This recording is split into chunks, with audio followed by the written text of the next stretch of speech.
those are games you look forward to. That's what you work for, and it just didn't go our way. Really tough loss, but, I mean, they shot really well. That's a really good veteran team.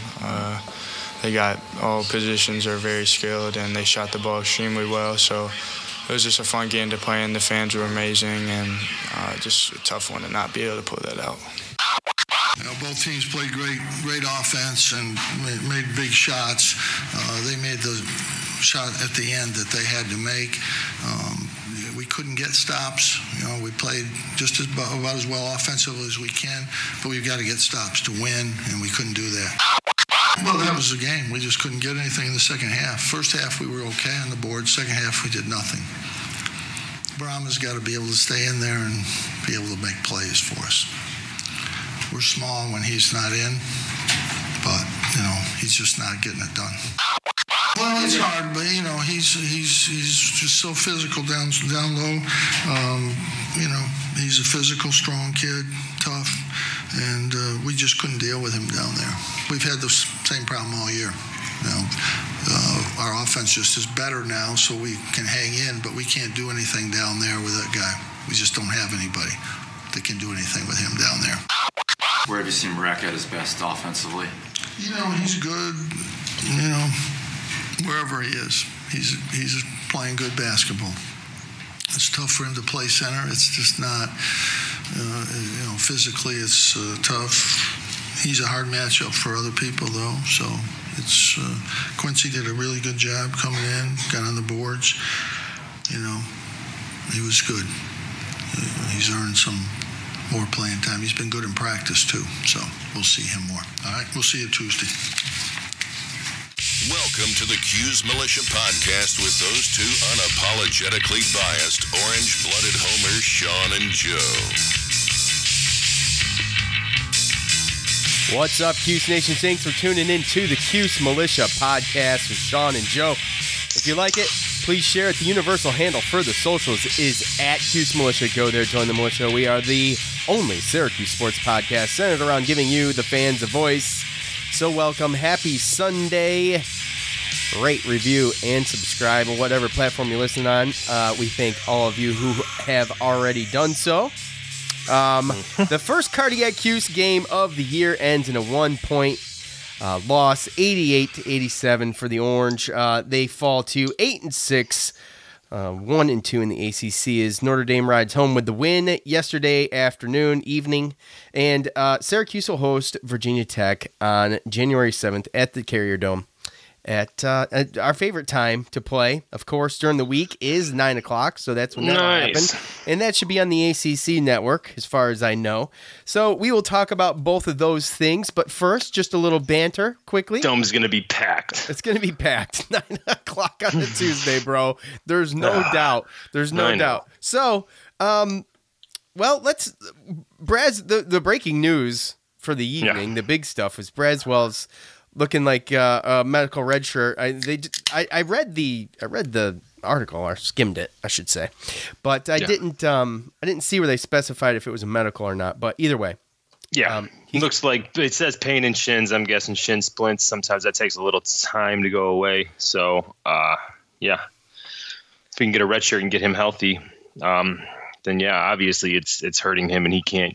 We can't even get a good look to see how good he got or any type of his progression because of that injury. I guess it's been lingering for a while. So he said it's been like you said, it's been lingering. We don't know when it happened. We never get that information, but likely. I would like to think it had something to do with his playing time. The way as things go.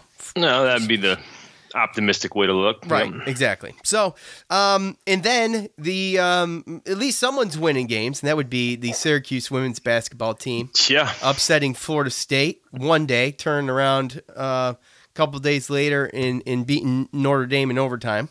So, congrats to them. Yeah, they were pretty impressive games, Sean, honestly. When you really look back at it. Football.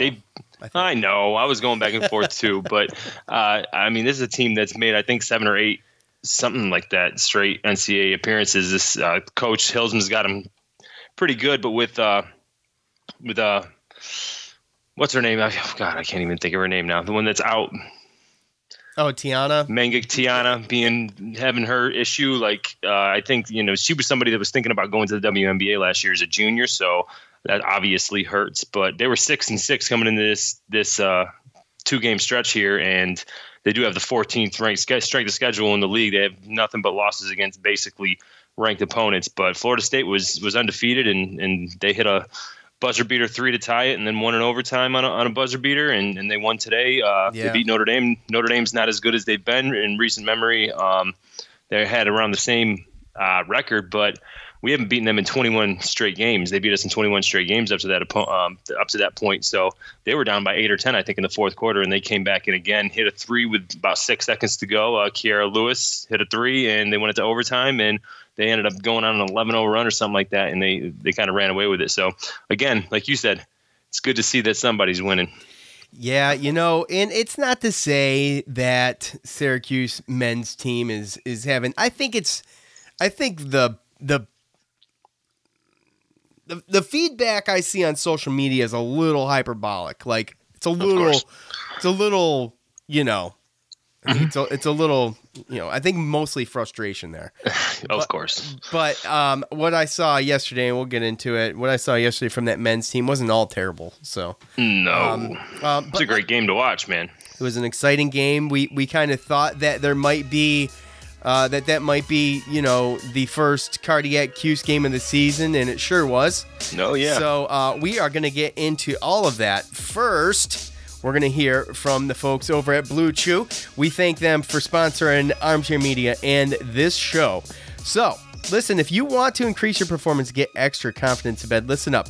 Now, we can make jokes, we can do this and we can do that, but, it's important in a relationship to be able to have a good love life, man. So if you have a problem, don't be afraid. This is the easiest way to do it. BlueChew.com. That's blue like the color.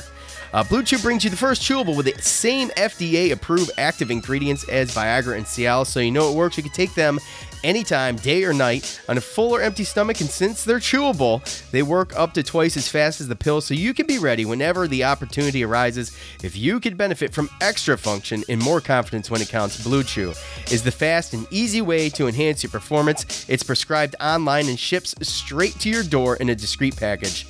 So no in-person doctor's visits, no waiting in the pharmacy, and best of all, no more awkwardness. They're made in the USA, and since Blue Chew prepares and ships direct, they're cheaper than the pharmacy. Right now, we've got a special deal for our listeners. Visit BlueChew.com and get your first shipment free. Use the special promo code ARMCHAIR. Just pay the $5 shipping. Again, BLUEChew.com.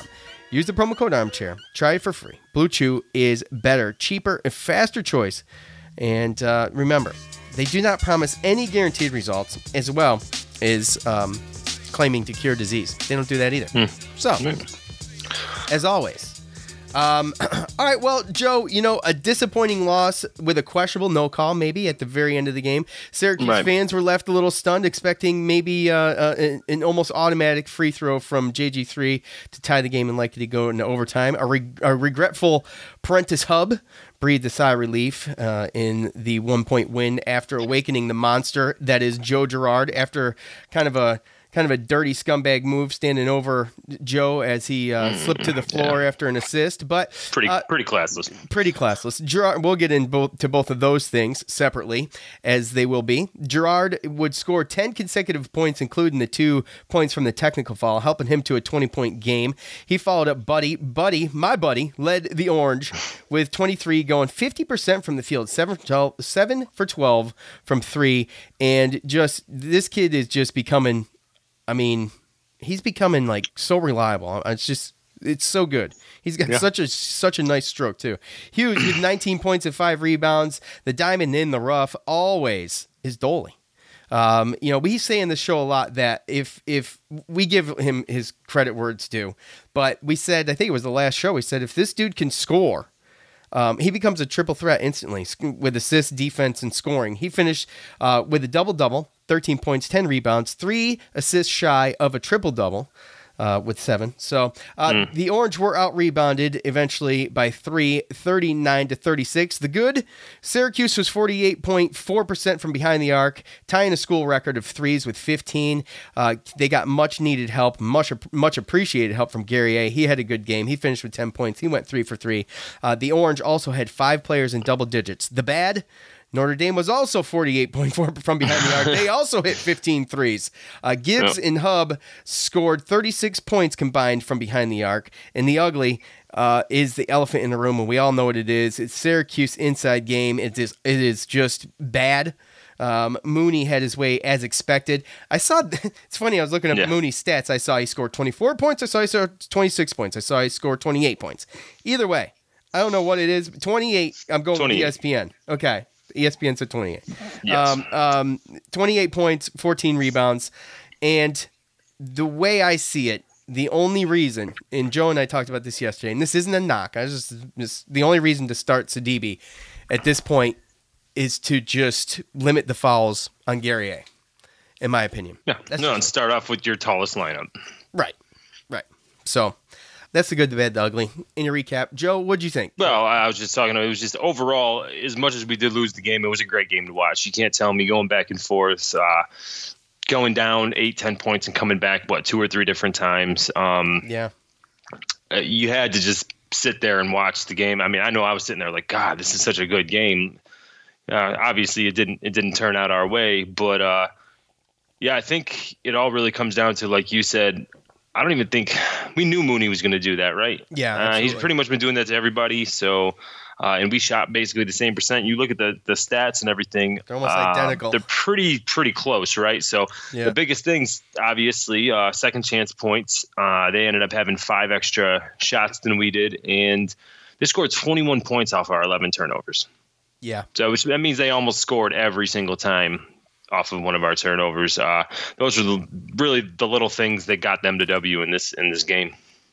I'm sure the cynical comments and the fans will probably say that the refs had something to do with it as well. But either way, Notre Dame is the 6th team too to make 10 plus threes. Yeah, against Syracuse. I believe last year there was a stat that said all of last year there was only 10 teams that scored 10 plus threes in a game. Yeah. So, I mean, we've talked a lot about defense. We know the defense is lacking. I've been critical of the zone. I've been, I've been somewhat mocked for it, but I mean, I don't. I'm not even going there right now. I still think we should try something else on defense once in a while, but we're not going to see it, folks. It's not going to happen. No. But anyway, complete role reversal this year as far as offense, defense, right? Yeah, completely. How it has been. So, I mean, you're looking at Ken Pom last year, how many times was our offensive efficiency ranked up near the 100, but our defense was down in the top 30 or 20? And now when you look at it, our offensive efficiency is 32nd, but our defensive efficiency is 106th. So it's complete role reversal. And, I mean, obviously defense is effort, but it's also just the pure fact of, as much as we wanted to hate on Chukwu last year, he was taller with a bigger wingspan, and he definitely made it harder for people to make shots down there last year. And we have young guys that are still pretty much attempting to figure out that zone. The Orange were leading they had the edge in rebounding at the half, 21-13. Mm-hmm. And Mooney went off. What did he have? He had like 20 points and 10 rebounds in the second half. That's like a game for most people. He got the secret juice from Jordan at halftime. Yeah, and he had it all in the second half. Yeah. So, and we were leading the edge in second chance points too before the half. So, anyway, look, there's a couple things that were controversial about the game. Let's first get into one we can just get away with real quick. Do you think? I mean, you stand over a player like that, regardless of what the situation is on the court. Do you think there's an ejection warranted there, or is it just you get the technical foul, you get two free throws in the basketball? No, yeah, I'm along the end of ejections don't come without any type of physicality or contact or some type of something. But it wasn't a smart play, that's for sure. I mean, it was definitely warranted as a technical.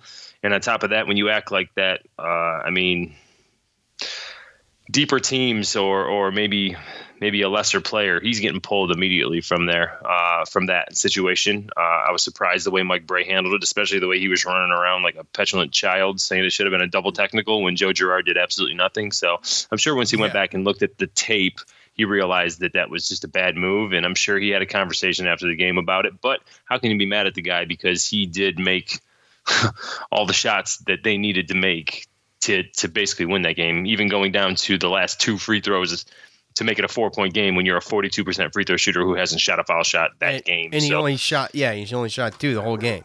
Yeah. So he's a scumbag. It is what it is. I mean, I wanted to see him gone, obviously, but in the heat of the moment, those are my thoughts. But I mean, just he was caught up in the moment too. I think it was an intense game, and he let his emotions get the best of him there. So it's fine. A bad move, but I don't hold it against him. It's a game full of emotion, and right. He's a great player. I just think he's classless.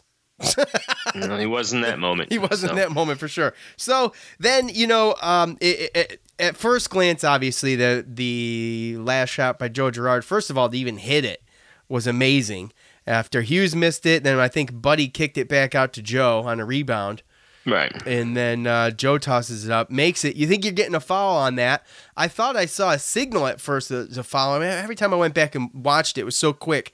It could have been a flop. Like the flop call is the hands upside down, like palms up. Right. And I think that might have been what it was. I think they were calling a flop. So, but if you call... That's difficult. That's difficult because, it depends on the way you want to look at it.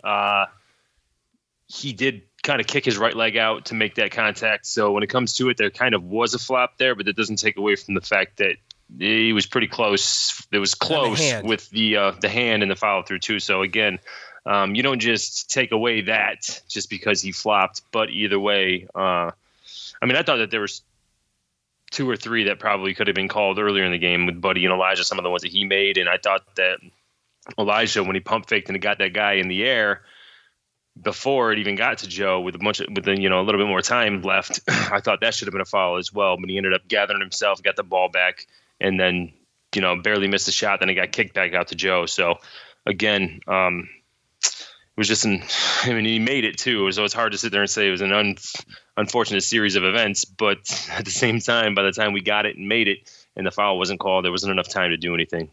No, and I mean, the guys were just, they were standing around because I think everybody I think the players on the court thought there was a foul coming. I went back and watched it a couple times, and first of all, if there was contact, it was very little. I'll say this: if that and it was to the right hand of Joe.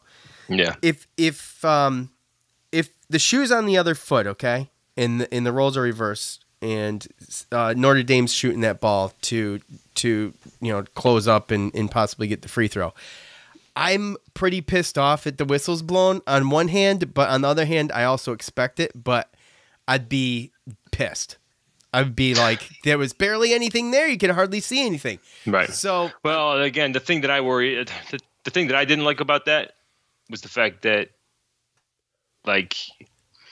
as a ref putting his hand up and kind of the way that it was handled, I can understand why there was confusion. And as a ref, you can understand in that situation that there's probably going to want to be a foul called, right?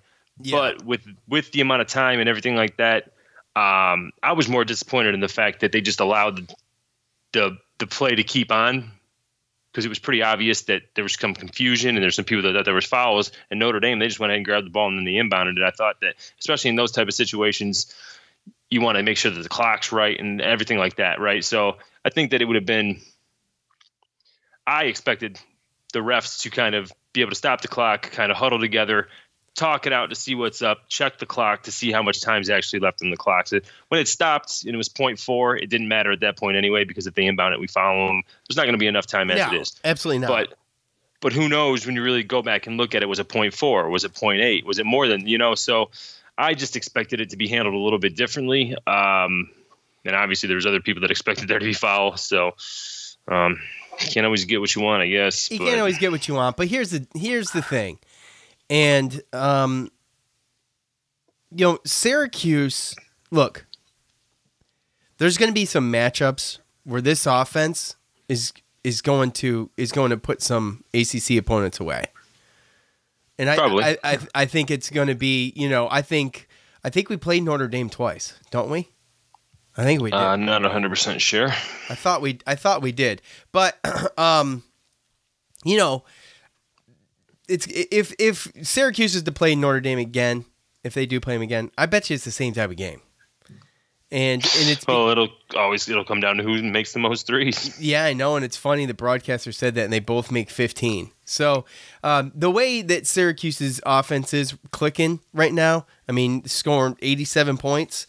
I mean, look, this is good. This is a good thing.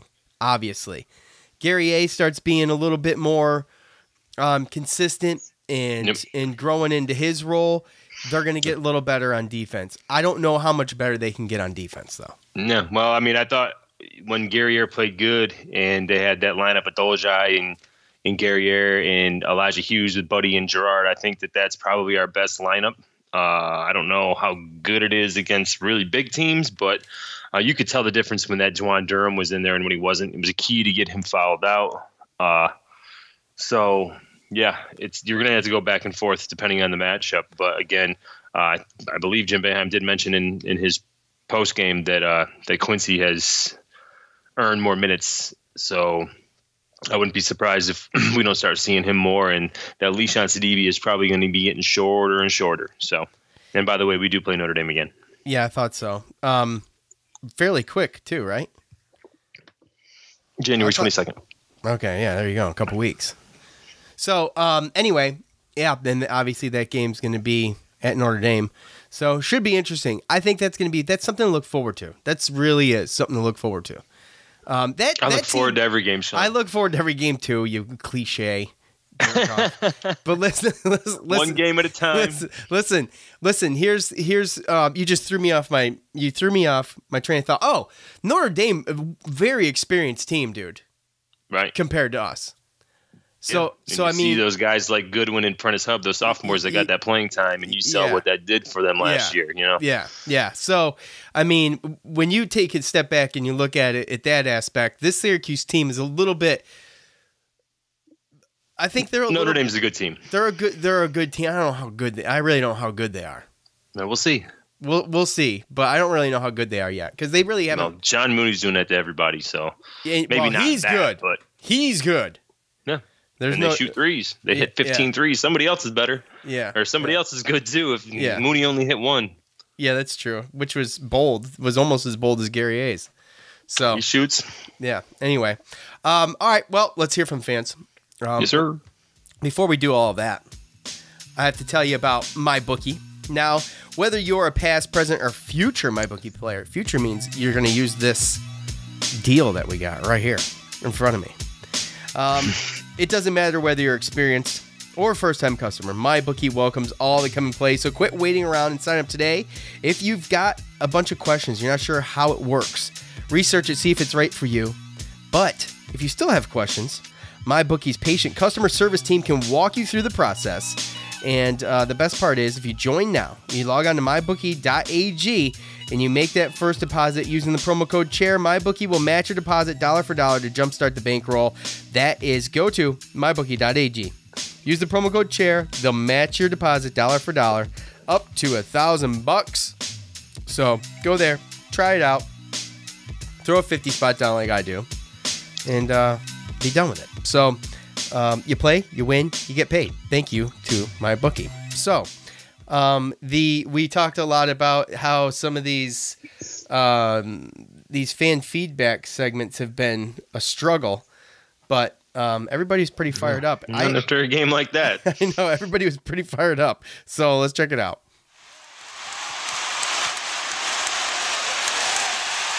It's time to hear from you, the loudmouths from the Loud House. All right, look, you guys know how it works. I will post after every game for you to leave your thoughts, and all you got to do is just that. Leave your thoughts. So I tried. Now, the one thing that is still difficult, Joe, is trying to pick something that's different. So Right. Penny I am on Facebook. Penny is not a top fan, but we're going to read her comment anyways. All right. Okay. Must be good. All right. Penny, you listen? I doubt it. It shouldn't come down to the last shot arguing if it was a foul or not. They need more rebounds throughout the whole game. So a lot of this rebound stuff, and I agree, because we're historically this year just awful at it.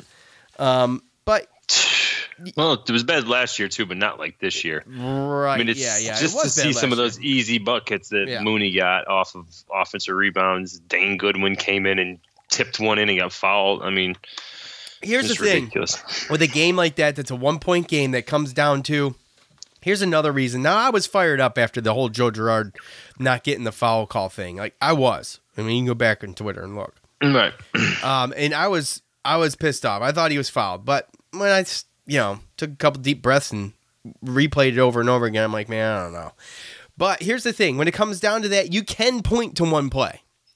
But there's numerous other plays you can point to. Yeah. That just happened to be the last one, right? So it's always going to come down to the last one, unfortunately. And we can go back and pick about the rebounds. We were out rebounded by 39-36. We did really good in the first half, and then Mooney just went off. By the way, the 14 rebounds he had, I think, were a high for him. So, that seems to happen to us. Those guys like that, the what was it, Mike Watkins and Luka Garza, Yurt Seven.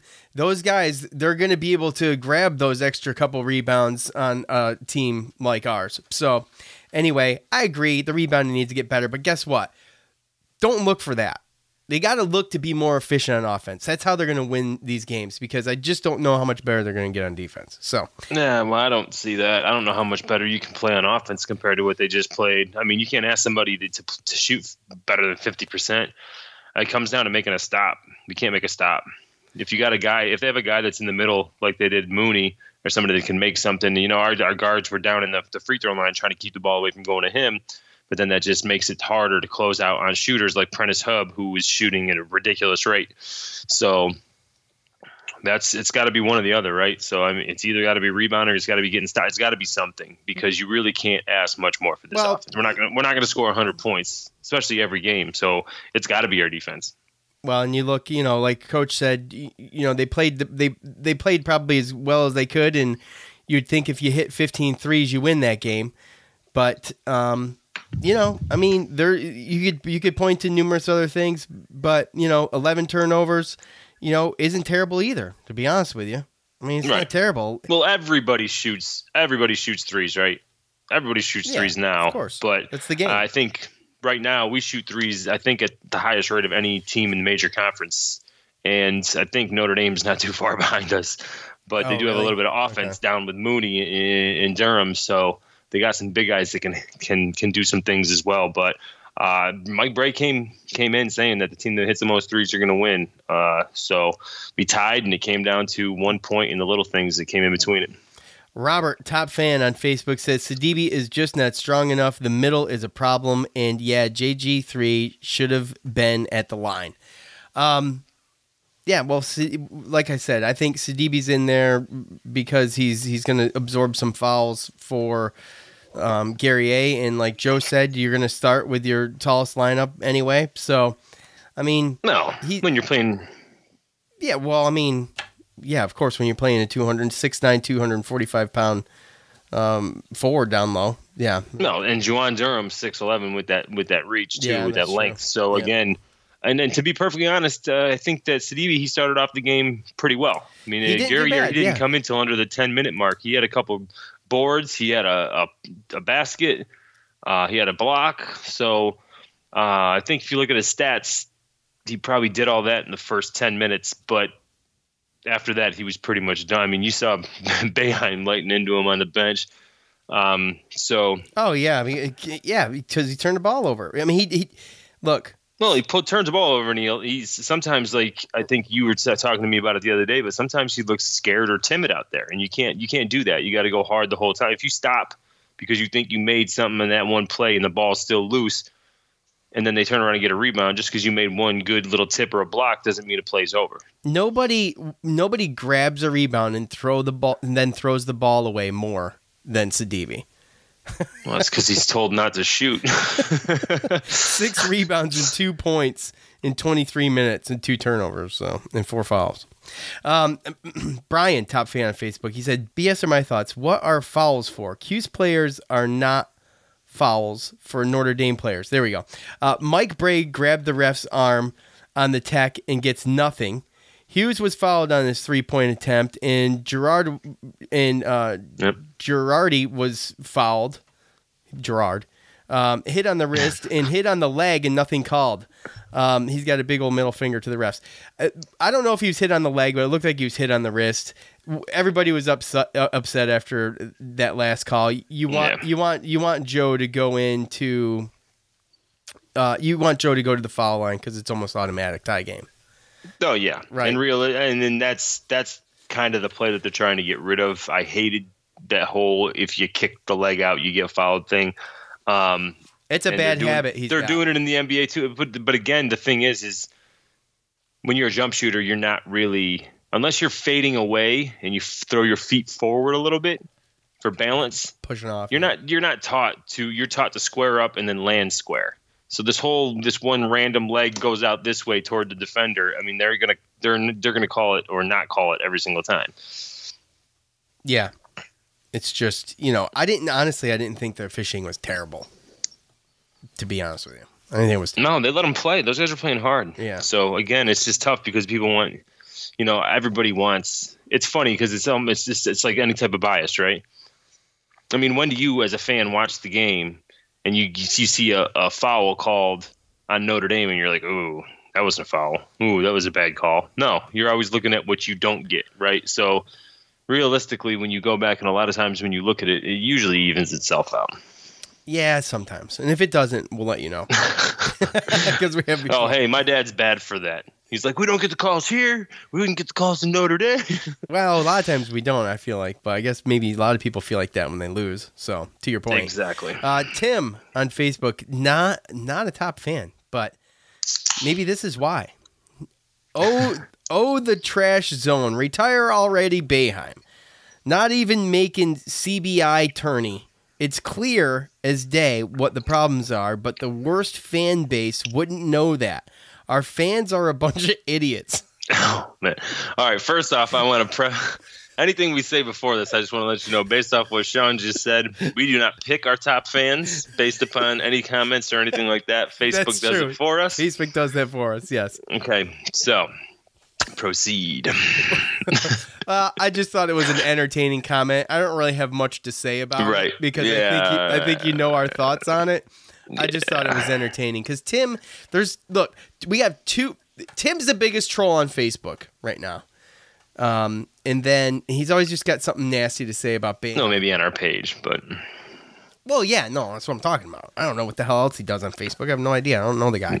And then this guy too on Twitter, but he actually had something that's worth maybe discussing here. At Mr. Dodger 1966. This guy, if you're on Twitter, you know this guy is just one of the most negative Syracuse fans. I didn't even know he was a Syracuse fan, to be honest with you, until I saw a comment on something else where he was actually positive. He says, I'll say this. It is not a good sign for the rest of the season's outcome when Cuse shoots nearly 50% from 3 and still loses. I mean, as Boeheim noted, the offense played as well as they are capable of playing. And it kind of goes to our point, right, Joe? So, yep. I mean, they did. They played awesome. They played awesome offensively. Problem is, Notre Dame matched almost identically too. From the field, we shot 48.4%. They shot 44.9% with 5 more shots.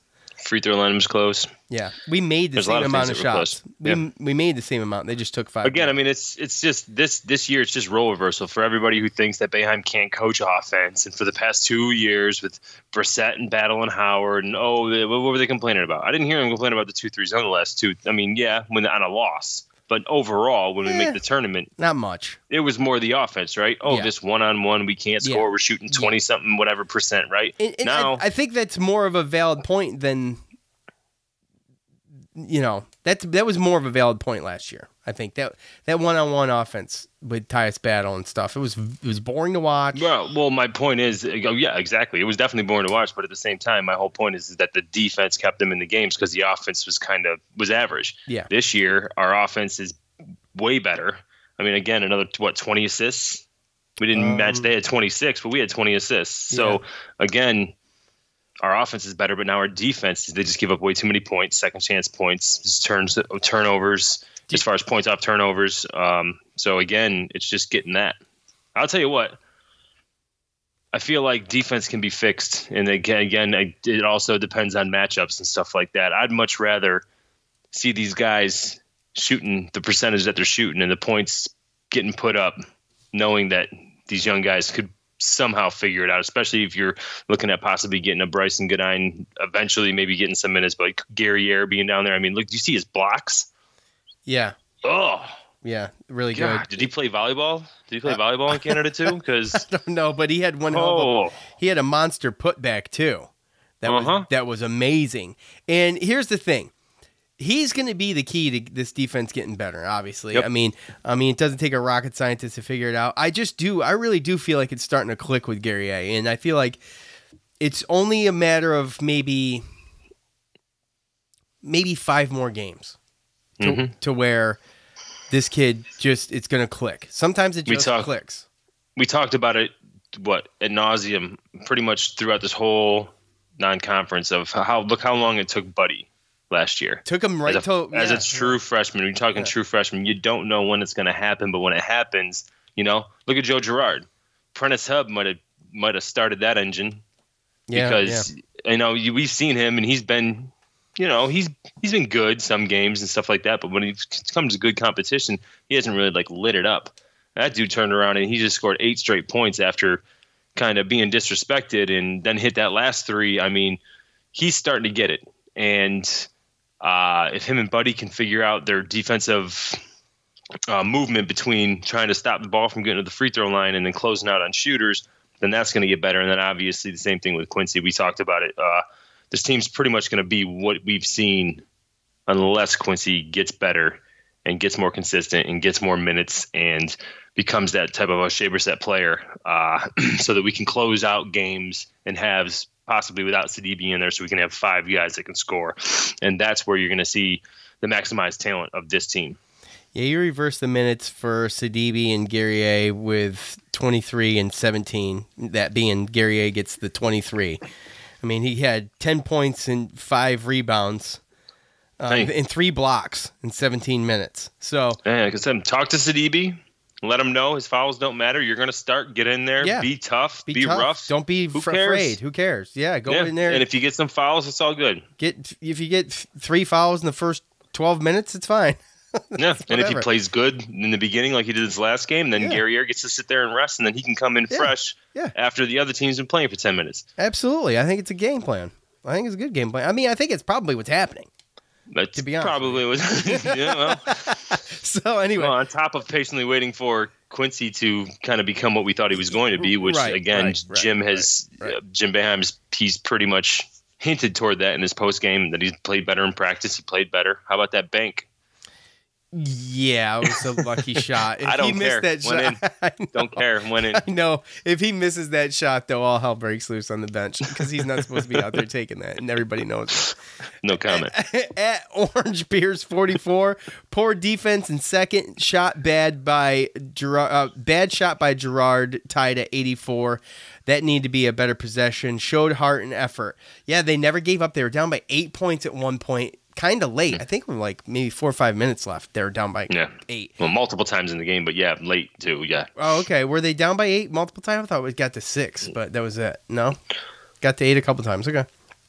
Either way, they never pulled away by 8. Right. Their largest lead was probably like 4 or 5, if that. So, they did show heart. They showed effort and they never gave up. And I remember the shot by Gerard, but here's the thing, and this is always going to be the sports fans' reaction when it's missed. And if he goes and makes that shot, then all of a sudden, it was the key moment of the game, a turning point. You know how that works. It's just hindsight. So I don't blame him for taking it. He hit 4 for 9, so just under 50%. So. He was in the zone at that point. So yeah, he checks all over the place. At MHT Bird, wins will be tough to come by as long as SU has no interior defense at all. Yeah, well, I mean, depends on the matchup, but depends on the matchup. But it's going to get better. I mean, these things are going to get better. It's just not every ACC team has a big man that can score 28. So no, and that's the point. That's what's going to be fun. And I don't know if the ACC is what they were last year. I mean, you just take a look around the league and. It's it's not what it was last year. I mean, Duke's not the same. UNC is certainly not the same. UVA is certainly not the same, though they have a strong defense. They're not the same offensively, and that's what made them strong last year. So, anyway, thank you for participating in fan feedback. Obviously. Yes, we appreciate it. This is when it's going to get fun. We're full blown conference play. And this is when the fun starts. This is when these games start to matter. We're going to start to look at net ratings. We're going to start to look at quad wins and quad losses. And just hope that Notre Dame. This is my final thought. Hope that Notre Dame is, hope Mooney just destroys people. Okay, because this loss at home could turn south very quick if Notre Dame doesn't get better throughout the season. Piggybacking off of what you said, you take away Louisville, Duke, Florida State. I don't really see a team that's really dominant. So Notre Dame was one of my sleepers in this season to be, top 4, top 5 ACC team, kind of be sneaky good. So we'll see what happens. But again, like we talked about, they have the guys. It's just whether or not they can get it done. Yeah. So anyway, we appreciate it.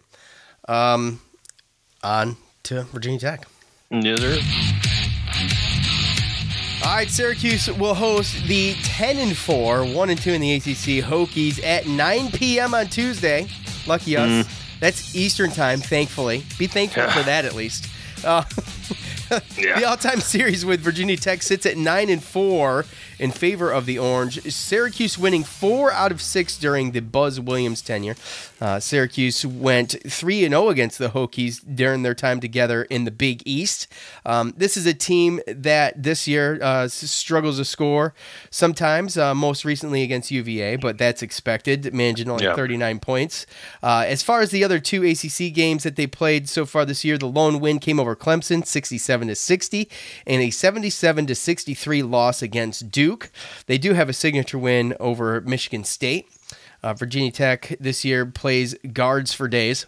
And, I have not watched a Virginia Tech game, I have to admit. But one of those guards is 6'7", 230-pound Landers Nolly, the second. He leads the Hokies in points and rebounds, averaging 17.4 points and 5.8 rebounds a game, shooting 43.4% from the field altogether.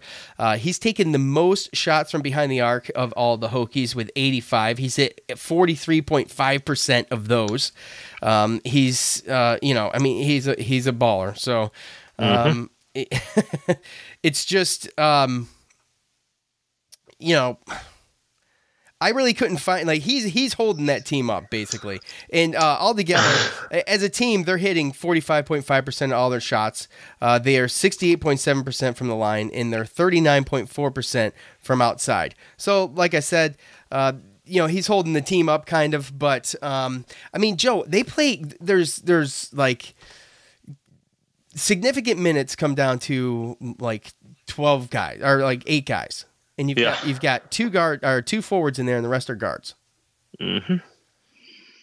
Yeah, that's honestly this game. So this game scares me a little bit, and I'll explain why in a second. But Virginia Tech 10-4, 1-2 in the ACC, like you said. Clemson. Reason why that's kind of big. It was a road game, right? So at Clemson, and then Michigan State was their Maui Classic, their Maui Invitational. There was a Maui Invitational tournament. They went out. They played Michigan State the first game.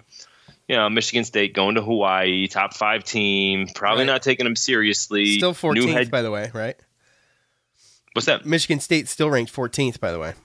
Oh, yeah, they're still up there. And so that was a neutral court. And then they went on to lose to Dayton by 27 and BYU by 13 in that tournament out there. And then they, like you explained, lost to Duke by 14. Everybody else they played have been just kind of horrific. They had a close one against VMI. They had a close one against Chattanooga. And again, this is a team that basically is we don't know nothing about them. Buzz Williams is gone. They have a brand new coach. So they lost a lot of people. One of their main guys, Wayne Blackshear, he went and transferred to Florida for his graduate senior. A bunch of guys transferred. A couple went to the NBA. Some were seniors already. So this is going to be a team that we don't really know nothing about. This is going to be a bunch of guys other than Wabisa Bidi, who's been there. He's a junior. He's really the only one that I remember. PJ Horn, also a junior who got a little bit of burn. But other than that, almost all these guys are freshmen. And the thing that scares me is like what you said. The tallest guy that plays the most is that Landers Nolly, the second. So he's a 6'7" guard. Takes a bunch of shots. Big dude. Big dude. Yeah, now the guy that they have is a forward that's starting, PJ Horn. He's 6'5" junior, 230 pounds. So he's 6'5", 230. So, I mean, he's going to be able to maybe use his body to move people around, but still 6'5". So, again, when you look at their lineup, you're talking about a 6'5" forward with a 6'1" junior point guard with Beatty, 6'2" redshirt freshman Tyrese Radford, Naheem Aline, 6'3" freshman, and then Landers Nolly, who was a redshirt freshman. So you're looking at Radford and Nolly, who are freshmen, but they were recruited by Buzz Williams. They sat out last year, so they're probably chomping at the bit to kind of get their time. But I don't see any height here. The only guy they have a true freshman, John Ojiako. He's 6'10". He's only averages about 10 minutes a game, 12 minutes a game, but he leads the team in blocks under 1. So he doesn't play that often. I feel like we're probably going to have to see him. They're probably going to have to play them. But the reason why I say that I'm a little nervous is because with this small lineup, our strength in our mismatch is down low, which means we're going to have to rely on the Sidibis and the Dolejais and the guys that we haven't really liked to rely on. Even the Guerriere. I can see this being a breakout game for Guerriere. But that's really the main thing when you talked about some of the guys that they have. I mean, you're looking at 2 juniors, a sophomore the sophomore 6'3" Isaiah Wilkins. He's a good 3-point shooter. He'll come off the bench if they need a spark offensively. But other than that, everyone's freshman or redshirt freshman. Young team, first year head coach Mike Young, who's from Wofford. He had a 30-5 season last year. They beat Seton Hall in the first round of the NCAA tournament. So, but their strength of schedule is bad. Like other than the teams that we played, other than teams that we just talked about, some of the good teams, Maui Invitational, Clemson, Duke, conference games. Everyone else is. I mean, to put it in perspective, our strength of schedule, according to KenPom, we're 98th. Virginia Tech is 277. Yeah, Robert Morris, Howard, Marshall, Toledo, Presbyterian. You can FD, blah, blah, blah all over that. FDU, yeah, exactly. Detroit. Coppin State. Yeah, let's just keep going, right? But and that's why when you see going into this past Virginia game, which, you don't really want to base it off the Virginia, but going into the Virginia game, Virginia Tech was only averaging 7.5 turnovers a game, and they were averaging almost 40% from the 3-point line. So they hucked threes and everything like that. But again, we got to talk about the strength of schedule, right? I feel like they're going to be a team that we're going to have to try to space out. And they don't have a John Mooney. They don't have Juwan Durham. So they're going to be shooting threes, and they're going to try to penetrate and do certain things like that. And I don't know how successful they're going to be. I look at this team as a good matchup for us as long as Dolejai and Guerriere and even Sidibe have good games. We got to take advantage of that height big time. We get out rebounded by this team, we have a problem. We had a problem with what was it, North Florida, right? Was that who it was? Niagara.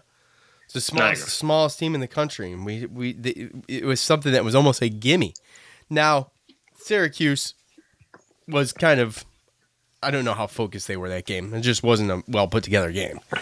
Right. So these games are different. Now, whenever we play teams like this, what worries me is, you focus on this Landers Noli II, but it's always someone else. It's always someone else that comes through because our attention's focused on one guy, and there's always that one guy, maybe a Naheem Alani or someone that's going to come through. I'm thinking Hunter Couture. Hunter Couture. He's a 6'3". He's a 6'3" freshman off the bench, and he's done it a couple different times. He's the reason they beat VMI. Believe it or not, he came off the bench, and I believe he scored 18 or 20 or something like that. So he's the freshman, the shooter. Again, they shoot a lot of threes, and he's the guy that's been coming off the bench that you really have to worry about, especially shooting threes and stuff like that. And everybody can shoot threes, even their forward, PJ Horn, he can shoot threes. And another thing to look at too, which I thought was really, really interesting when I looked at this stat, was Tyrese Radford, the 6'2" redshirt freshman that he redshirted with Noli last year. Mm-hmm. He leads the team in offensive rebounding by more than double. Yeah, that's crazy. And I don't even understand that. So again, I mean, he's got 36 offensive rebounds. I think the next one is either like 16 or 17. So, and he's 6'2". So he's got to have some type of sneakiness going on there, because 6'2" guys shouldn't be leading your team in offensive rebounds. So again, first year coach from Wofford, he doesn't know our zone. We don't know what they're doing. But again, just like Buzz Williams, is there a team full of guards? Team full of guards worries me a little bit. This is why I hired you, Joe. This is why you get paid the big bucks to make those points, because hasn't got a cent, has never seen a penny. But nope. just for argument's sake, almost made me choke on my beer there. You make the point about, the plays are going to have to be made down low because you have all this athleticism and with these guards playing. And, that's true. That's true. But I feel like, to something you just spoke about before, they don't know us. They don't know this zone. This is a young team as well. They're still kind of trying to find their way. They've been matched up with the Dukes in Michigan State, I guess, and Clemson too. So, there's no doubt they can come in and win. There's no doubt. But I feel like I feel like this is, for us, this kind of matchup for us is better than Notre Dame. Oh yeah, 100%. And I didn't say that assuming that their guards were going to be able to stop our guys from shooting threes and doing what they do. No, but it's a good point. It's a valid point, because you're right. Well, my point is that that's really what it is, because if they shoot just like our guards shoot and we keep up the offense, the main, like I said, the strength and the mismatch that we have is being able to get those offensive rebounds, is being able to not let them out rebound us and get second chance points off of rebounds and things like that. So we should be able to do that against a smaller team, not a John Mooney or a Durham or that. My point they don't have anybody like that. My point with Niagara is one of our biggest. First of all, that game was so boring to watch. Speak for yourself. The Niagara game. Yeah, it was boring. I get it. Oh, okay. Well, my point with that is we talked during that game about, playing down to your competition. We're not going to be playing down to any competition here. So I feel like they're going to be playing better with a team that's a little bit smaller than them. They haven't shown us that they could do it yet, is my point. But I think this is a better matchup than Notre Dame. I think, I don't know. I don't know. Honestly, I wouldn't be surprised if this team, if they spread us out to the point where they got 4 people out on the 3-point line. I don't know. I don't know how they're going to attack us, but I don't know. I just don't know. I can't see their lineup. Then again, I haven't seen them play, but I can't see their lineup being able to compete with just the way that normal teams show up and try to attack our zone. I just don't see it unless Noli's gonna take the baseline or the free throw line, and he's gonna be able to just not miss from there, or he's going to be able to kick it out to wide open 3-pointers. I mean, Beatty's definitely a great defender. He's going to give Gerard problems, and he does average over 6 assists. So he's tough. And obviously his first-year coach is going to want to come in. Guys are going to play tough for him. So, but I just feel like I'm not saying that this is a must-win, but we have to win. Yeah. Well, yeah. That's really what it comes down to. I think after this past week and everything like that, I think we're going to come out and I mean, if I really had to, I don't think we're going to shoot as good as we did last game, but if I really had to throw it out there, I think this is Gary Ayers' breakout. Yeah. And that'd be my prediction. I thought, I kind of predicted that for the Notre Dame thing. So in the Notre Dame game, I figured, it's the best time as any for him. It's conference play. I will be happy if every game for him is a breakout game from here on out. Mm-hmm. If he just progressively gets better, if he can build on Notre Dame and then build on Virginia Tech. I mean, this is exactly what we need him to do. We got Virginia Tech on Tuesday, and then we got a good solid 3 days of practice, and it's heading to UVA. So and we're already playing a team for the second time of the season. That's going to be our from there, from UVA, it gets a little, it's not easier, but you get those 2 UVA games out of the way, and then everybody else, you just kind of take one game at a time. So, right. And I feel like, obviously just we'll worry about Virginia Tech, but, I have a good feeling about this game. I say we go to 500. I had to predict on the, put out the prediction thing at CuseMilitia.com because Joe wouldn't respond to my text. So I just ended up doing it. Allegedly. Yeah, allegedly. That's fine. So I'm not going to predict anymore. That's Joe's job. I did an awful job. So do you want to give a prediction now or you want to wait? I'd like to wait. Okay. All right. Joe's going to opt out. So look for that. I'll have it. Well, you put me on the spot. So. Well, I know, but I figured coming. since you got a chance to do the prediction the day of the game, no, I might as well have that same respect, right? Sean's not doing any more predictions. That's not going to be a thing. Okay? No, it hurts too bad to be wrong. No. I just overthink I was wrong in football. I just overthink it. No, you don't think I do? No, I feel like you're better at that stuff than I am. All right. Okay. So, anyways, Look for that. I'll try to have that up tomorrow night instead of Tuesday morning. So, we will see. That'll give Joe time to get ready. So that is all. Thank you to MyBookie. Thank you to Blue Chew. Thank you to Armchair Media. Thanks to all of you who participated in fan feedback. All of you for listening, obviously. We really appreciate that. That is... yes, sir. That's all I got, man. Thanks to James on guitar. For Joe, I'm Sean. We're out. Peace. Thanks for listening to the Cuse Militia Podcast, the fan's voice with Sean and Joe.